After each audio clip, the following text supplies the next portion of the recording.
Well, greetings, students. I'm going to give you this second video right now. This video is going to be about pocketing. So we're just going to briefly just cover, the essentials of pocketing.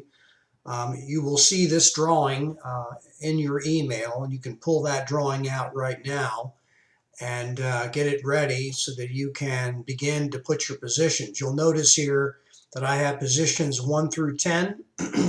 Position 1, 2, 3, 4, 5, 6, 7, 8, 9, 10.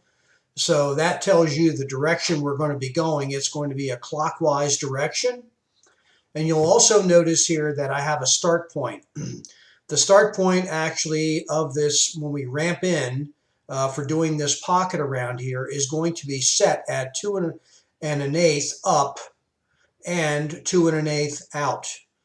So from here to here is from here to here is 2 1/8, and from there to there is 2 1/8. So when you write your program to go around here, this is going to be where you're going to begin. And then you're going to ramp in horizontally. You'll see how I do it. Straight into the left, and then go around this part in a clockwise direction one time and come all the way back, and then come back in here with a G40. So what I've done is I've selected a 3/4 inch end mill to do this. And of course, you know that if you go around here with a 3/4 inch end mill, you're going to have an awful lot of stuff in the center that has to be taken out. Well, there's a couple of ways of tackling that. You can go in there 2 or 3 times, and you can just use your D value. Like your D1 might be for a 2-inch end mill. And you'll put in there that D1 is 2 inches in diameter, or a 1/2 inch radius. And then you may want to go in there with a 1 3/4 end mill, okay, and just tell it.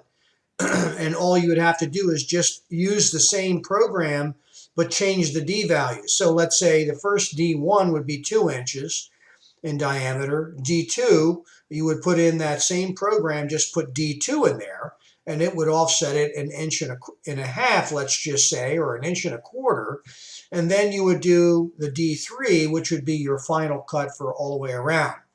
We're not going to do that today, but that's what you would do.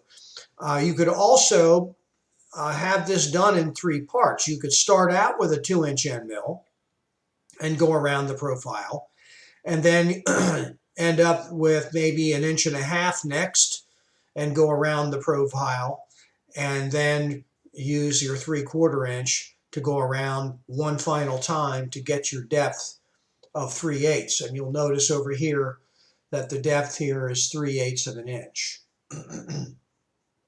But today, what I want you to do after we're finished looking at the video here is to do your positions 1 through 10. There'll be a couple of places you'll need to do some trig right here, right? We've already done this before, so you should already have that done. You have a 30-degree angle here and a 60-degree angle here.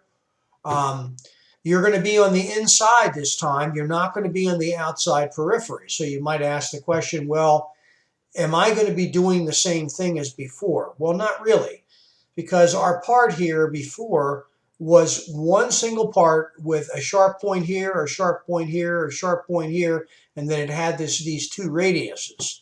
And your X0, Y0 was the lower left of that profile. In this case, you have a plate that is 6.5 inch by 7.5, let me put that in here.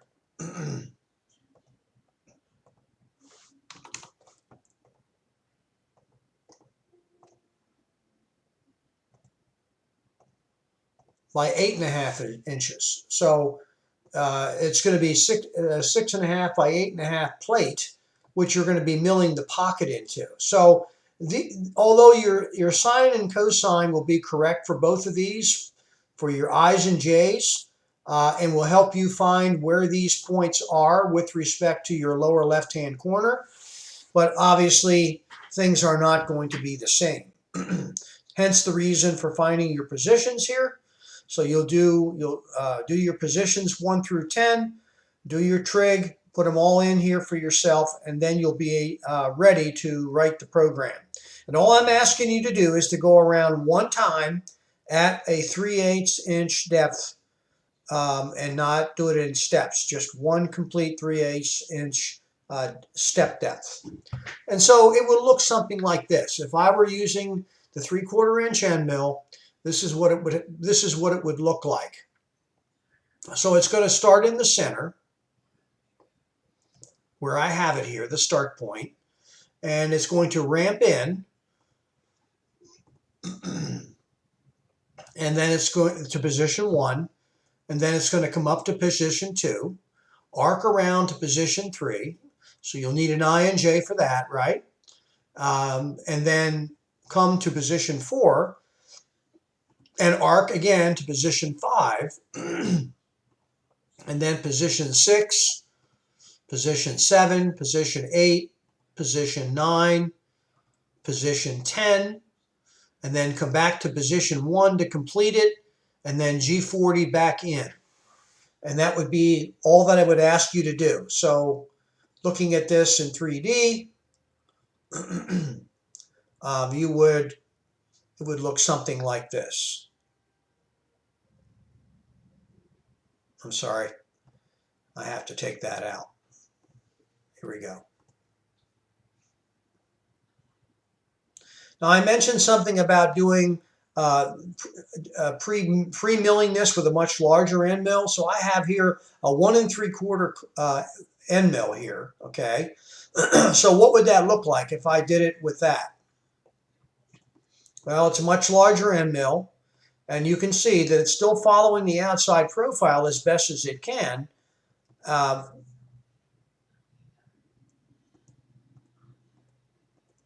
But there's still some left in the middle, all right?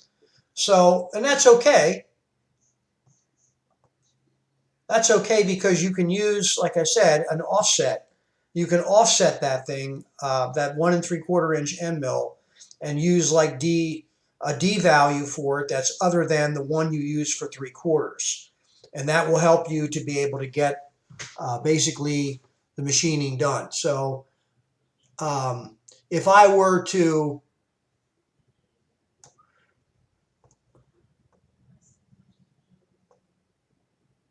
bring this up to the top, let's just say, and do my 1 3/4 first, this is what it would look like. And then you would come down with your 3/4, and it would finish out anything that the 1 3/4 could not. So looking at that at the top view,